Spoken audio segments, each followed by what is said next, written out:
Everyone, happy Thursday. Hello, hello. It's Kat Breed, aka Catherine Byers Breed, and I'm here to talk to you about the new world of work, the good, the bad, the ugly, how to get more money, freedom, and fun out of your career. So on Tuesday of this week, I asked you a question. Who are the guardians of your galaxy? And we talked about the people on the sidelines that are cheering you on, that are sitting there just waiting to help you get that next project, build that business, get that dream job, get the life that you want. Today, we're going to talk reality.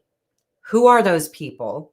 And how do you get over the discomfort of actually asking them for help? Because asking for help is hard. So before I open this up, those of you that know me know that I've spent the last 22 years helping people get their dream job. For a lot of people, that's been consulting, freelancing, starting their own small business. And for others, it's just getting that next great job. A lot of people default and turn to looking for jobs online. It's irresistible, right? The jobs are popping up. It looks and it sounds like companies want to hire you, and it looks like the easiest thing to do. But unfortunately, you got a 12% chance of getting hired by applying online. The much smarter use of your time is to talk to people, and you can boost your chances of getting hired from about 12%. That's a study, by the way, of 13 million online applications, 12% chance of success versus between 40 and 92% if you just do a little bit of networking with some people who can introduce you to the decision makers. So why isn't everybody doing that? Because it's hard. It's hard. So I want to open up with a little story about this whole thing. I knew my dad was toward the end of his life. And so I did two things my last year with him. I took him to my first ever father-daughter dance. Let's see if I want to just quickly show you this picture because I can. So there's my dad. There's me and my dad. He had a walker. He could barely walk, and we didn't really do any dancing that night. But darned if he didn't get himself all gussied up for me. It took him about an hour to get dressed, but he put on his button down and his suit jacket and his ascot. Anyway, so I did that with my dad. And then I also took him to hear me speak. This was about 7 years ago. So anyway, he hadn't seen me speak, and I just really wanted my dad to see me speak. And I was teaching LinkedIn. So I thought I was going to get a double whammy. I thought my dad would be proud of me, A, for engaging the audience and helping a lot of people, and B, for being really smart about recruiting and LinkedIn and all of this stuff. So he came and he listened to me, and we had a great night, and we got in the car and went home. And I was hoping my dad would say something along the lines of, wow, you really know a lot about recruiting and getting promoted and getting people jobs and this, technology stuff. That's not what he said. My 81-year-old dad sat next to me in the car, and he said, it's so strange. I know that Linky Link thing is really good, and it'll probably help some people, but why are people having such a hard time understanding this? You just got to talk to people. That's how I got all my jobs. See, what had happened is, while I was teaching networking using LinkedIn as a tool, there were a couple of people in the audience who just couldn't stop challenging me and just saying, but the jobs are online. They really wanted me to stand up there on that stage and tell them that they didn't have to network, they didn't have to get on LinkedIn, and they really could just keep applying for jobs online. And I kept trying to help them understand you can get a job that way, but it's hard. Just talking to people is easier. So anyway, my dad just said, why is this so hard for people? That's how I got all my jobs. And the whole ride home, he said, that's how people have gotten jobs since the dawn of time. You just got to talk to people. So let's talk about it. Us, you and me this morning in the chat. Why is it so hard in 2020 to reach out to somebody you used to work with, to reach out to your neighbor and say, hey, my project ended, I need a new project, or I got laid off, I need a new job. Why is this so hard? Let's talk about it. I hope you'll talk with me about this because you're not alone. I know why it's hard. It is called call reluctance. Brene Brown talks about these things. fear of embarrassment, shame, vulnerability. It is really difficult for us as grown adults. And a weird thing has happened in the working world. So, industrial revolution, round about the 50s, companies started offering healthcare benefits, life insurance, disability, really sweetening the pot and giving people a lot more, and unions and stuff started giving people a lot more job security than they had ever had. So for the last 50 or 60 years, people have enjoyed this culture of one job, one company for 20 or 30 years. Well, those days are gone. So the reality is those days are gone. The average American is changing jobs every 4.2 years. And so those days are gone. You do need to learn how to become an effective job hunter. What used to be, when I got into consulting 22 years ago, only 16% of Americans worked in the gig economy. Now it's 36% and growing.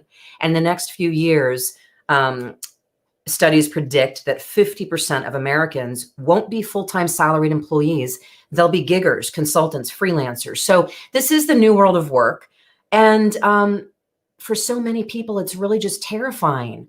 But 50 years ago, and then hundreds of years before, this is just how the world works. So you're starting to chat to me. Why is it so hard to just call a former coworker and say, "Hey, John, how are you doing? How's the family? What's going on in your career?" In the chat. All right, here. Bill says, because they're looking too. Okay, so Bill, I think you're saying that it's hard to call them because you're afraid they're going to be unemployed also and no help to you. If that's what you're saying, then let me shift your thinking a little bit. They might be unemployed also, but that doesn't mean that they're no good. They can't help you. They're not connected. In fact, every single one of us that are live today this morning is over the age of 15 or 20, right? We know people. And it's people who know people that are going to get you that next project or gig or grow that business, bring you that next client. And so it doesn't matter that somebody's unemployed. They're still just as well connected as they were yesterday or before COVID hit. So there is this sense that unemployed people can't help unemployed people get jobs. And that is just absolutely not true. I've been in this business 22 years and I watch this happen all day long. People get together, fellow job seekers, and they start sharing connections and sharing leads and helping each other. So that fear of they can't help me might stop you. Alfonso says pride. Yes. So, and this is the thing, my dad, I was kind of shocked that he didn't understand it, because when I got laid off, I was in my dream job as a director of recruiting at a global consulting firm. And I absolutely loved my job. And the dot-com bubble burst and I got laid off. I was shell-shocked, and it really took me a couple of weeks to get over the shock, the sadness, all of that stuff.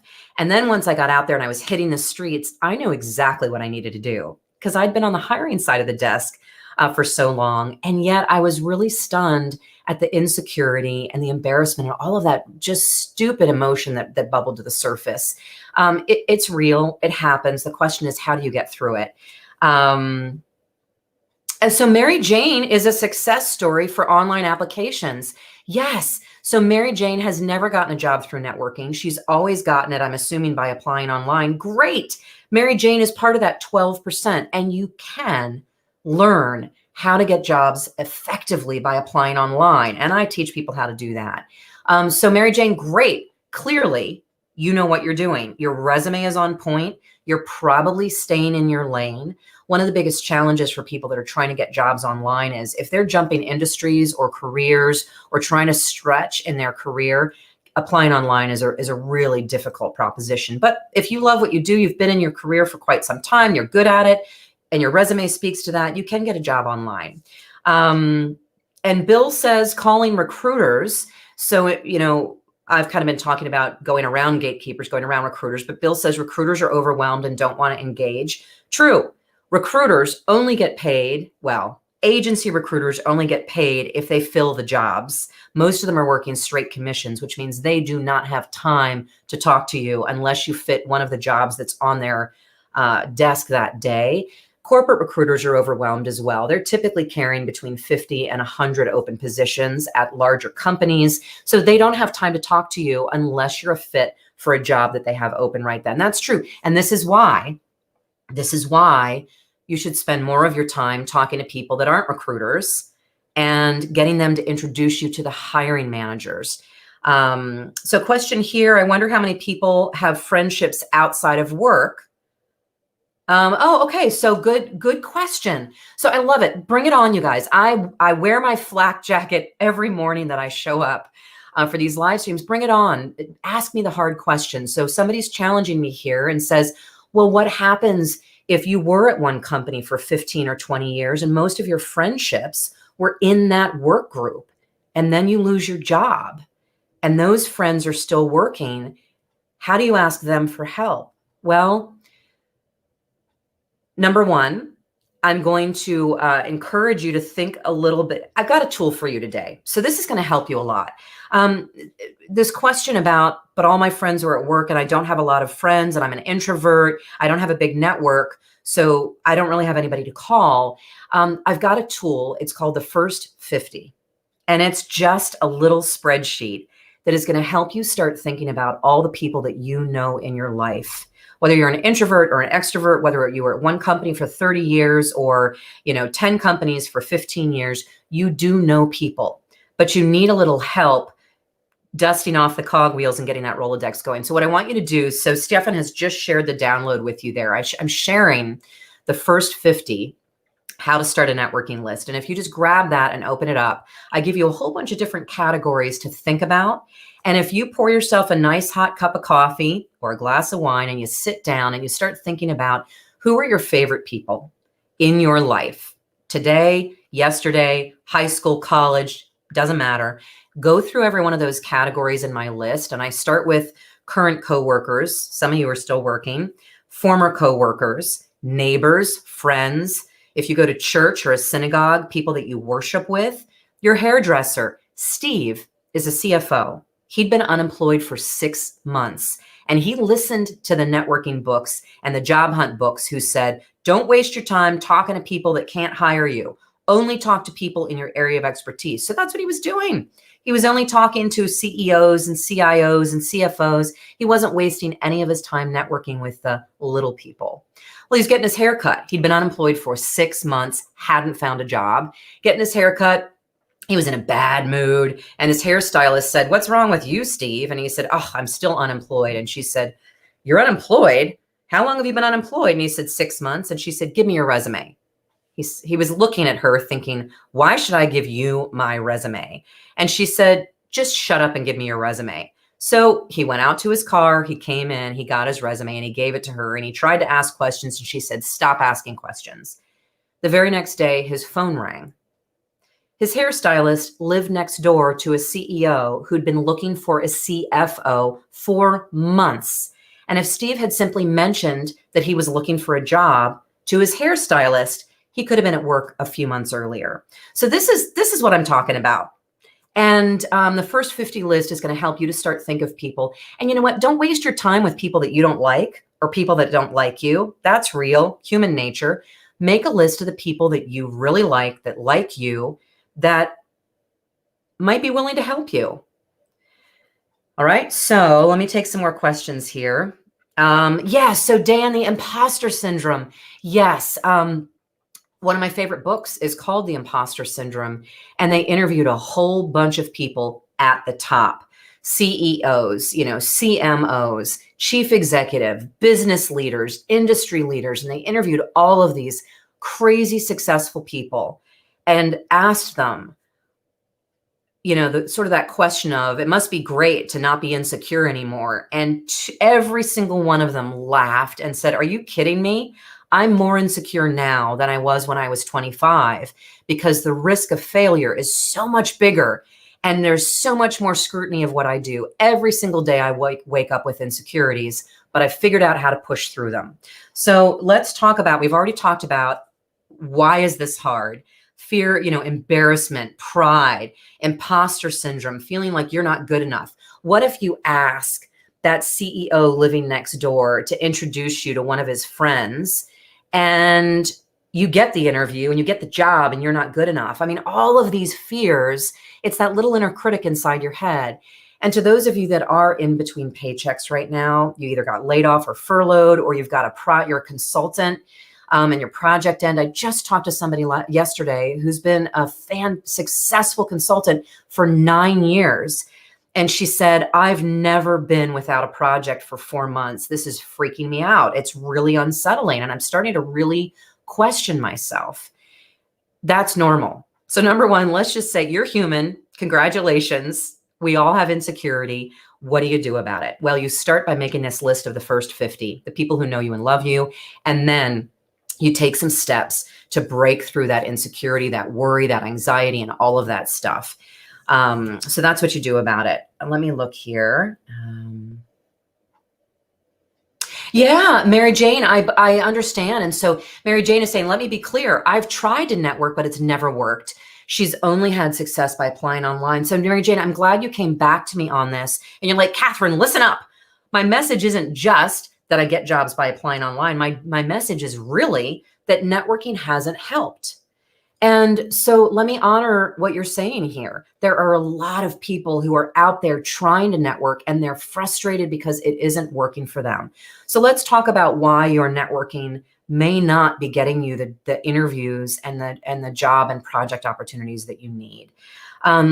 There are a couple of mistakes that people make when they're networking. And so I'm just going to run through a list of those. And as I share those, I want you to just ask yourself, I wonder if I'm making these mistakes. Maybe that's why networking isn't working for me.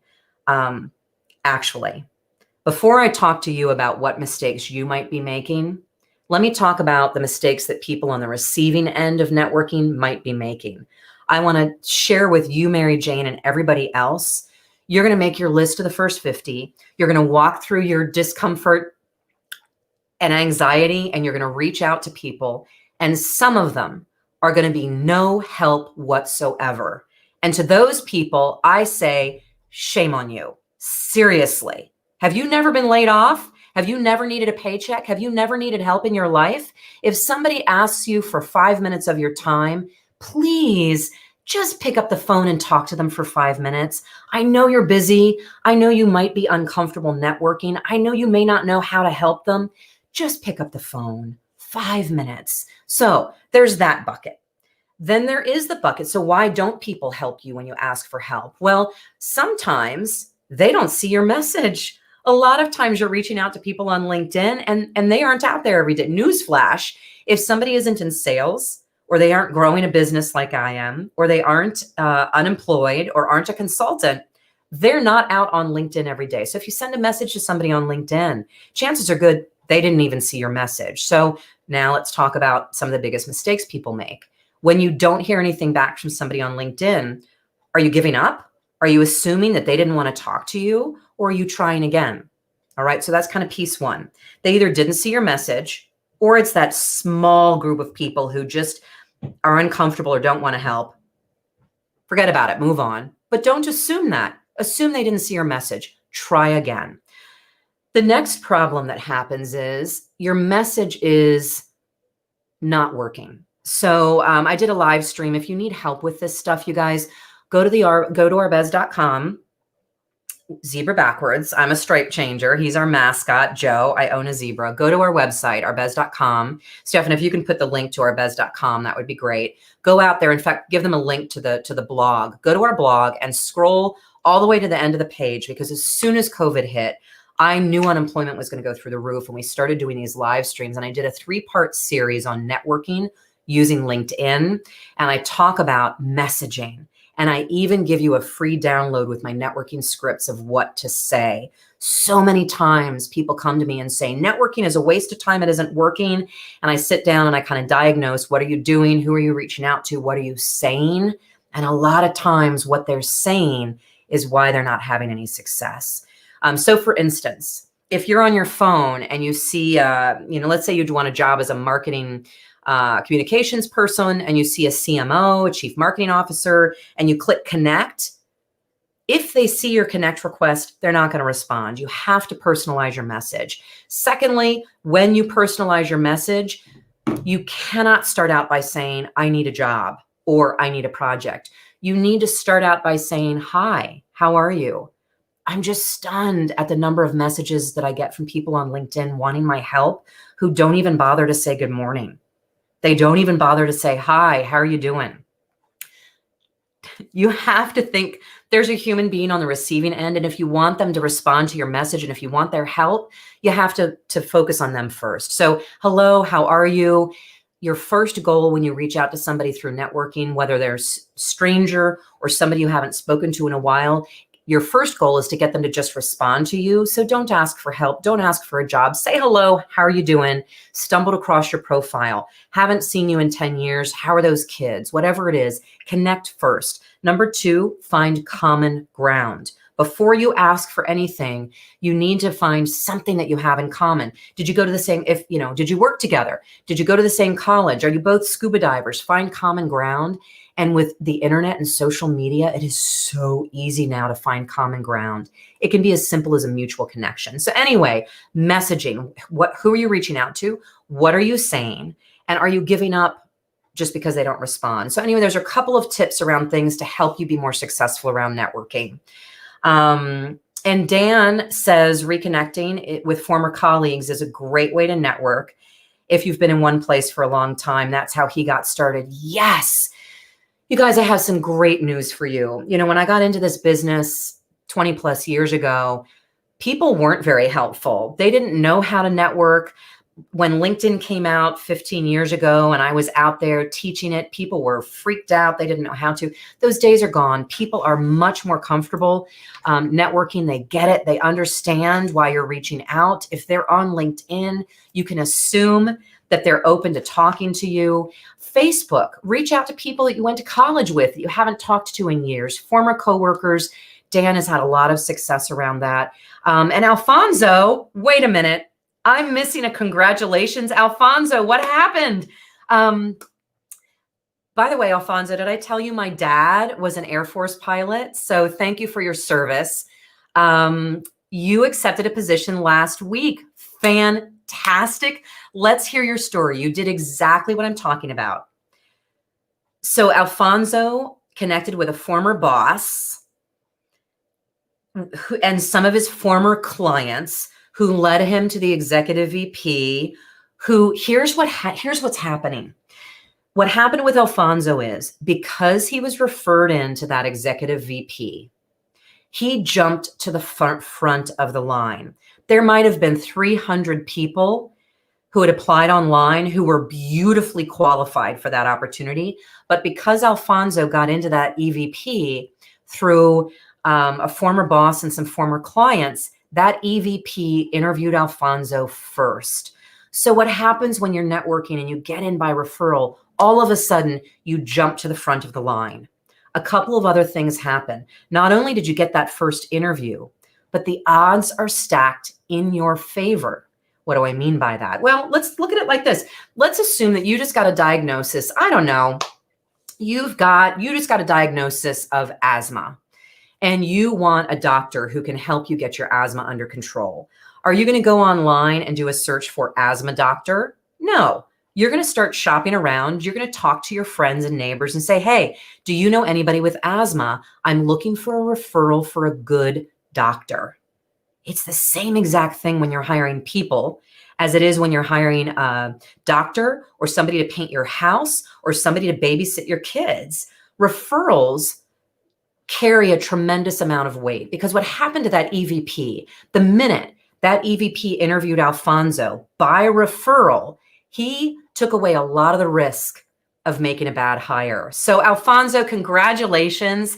If we're not connected directly on LinkedIn, I would love to be. Let's stay in touch. It's been great having you on the last few weeks. Thanks for showing up today and sharing your good story. Fantastic. For those of you that didn't get the blog, we did connect. Wonderful. Stripe Changer has posted our blog so you can get out there and check out all of my past live streams. So good morning, Terry. Terry, who just landed a new job and has been volunteering at the Easter Job Transition Group for 9 years, started his job this week. Terry, how's it going with your new job? Nivea has got a story. When she was working at Kessler, someone she knew lost his job in a nursing home. He called Nivea and asked her if there was an opportunity in the kitchen at Kessler. And it just so happened she had a position in the kitchen at Kessler. Long story, she helped him get into Kessler. You can get a job by applying online, but if you just spend a little bit of time making a list of the people that you know and like, and getting through that discomfort and just reaching out and saying hello to them. And in my free download today, I give you some ideas of what to say when you reach out to people. Some of them aren't going to see you. Some of them are going to be uncomfortable and not help you, but some people are going to be thrilled to help. You know what's really cool? It's not just the people that know you and love you. They're going to start introducing you to people that you've never heard of who are excited to help you. For example, you guys, just yesterday, I got a notice that came through. Nextdoor is a community app that connects neighbors, right? So a little message came through from Nextdoor from a high school graduate, college freshman by the name of Reese. He posted something out on Nextdoor and he said, "Hey guys, hungry college student needs a job." And it was fabulous. He said, "Turns out college is more expensive than I thought it was. And I'm desperate to make some money before I head off to college this fall. I would love to help you around your house. Here are a couple of things that I can do. Please call me or email me if you have any needs and if I can start helping you today." He posted that on Nextdoor at 9 a.m. yesterday. I called him at 3 p.m. yesterday and said, "How's it going?" And he said, "I have 15 jobs. 15 jobs in 6 hours with one post on Nextdoor." And there are a lot of people that he's never heard of that are living in his community who rose up to meet him. So anyway, Monica, good morning, Monica. She's found some great people on LinkedIn in the field that she'd like to get into. She also found a video on these people and learned about them before she reached out. Yes, when I talked about finding common ground, you've got to do a little bit of research. You've got to do 5 minutes of research on people before 5 minutes is enough before you reach out to them. Looking for common ground, you should find out if they've done a video. If they have, you should watch it. If they've published an article, if they just won a Businesswoman of the Year award, you should know those things. And you can use that as a conversation starter. So she did that research. She watched their video. She felt like she knew them before she started speaking. And so far it's been going well. Alfonso had 4 interviews. I think what you're saying, Alfonso, is that you got 4 interviews in that company, or you got 4 interviews at different companies by networking. Fantastic. All right, Terry's leaving for a meeting now that he's at work. He's going to plan out an ERP implementation. Way to go. As we wrap things up this morning, I want to first say thank you for joining us. Second, thank you for sharing our live streams with the world. We're trying to help as many people as possible.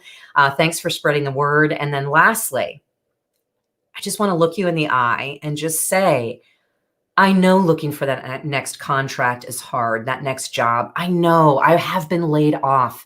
I am selling myself and my business every day. I know the anxiety. I understand all of that stuff. I also know you can break through it.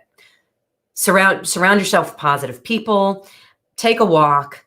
Remember how good you are. Write down your success stories. You can do this. And the more you start reaching out to the people who know you and love you, the more your confidence is going to build, the more courageous you're going to feel, because you're going to start to have some fantastic success. The same way Nivea, Alfonso, Terry, all of the folks that are sharing their stories. So I know it's hard. I also know you can do it, and you're not alone. So get out of your jammies, get out of your basement, start reaching out to people, and I promise you, they will rise up to meet you. Thanks, everybody. Have a great rest of the day. Appreciate it.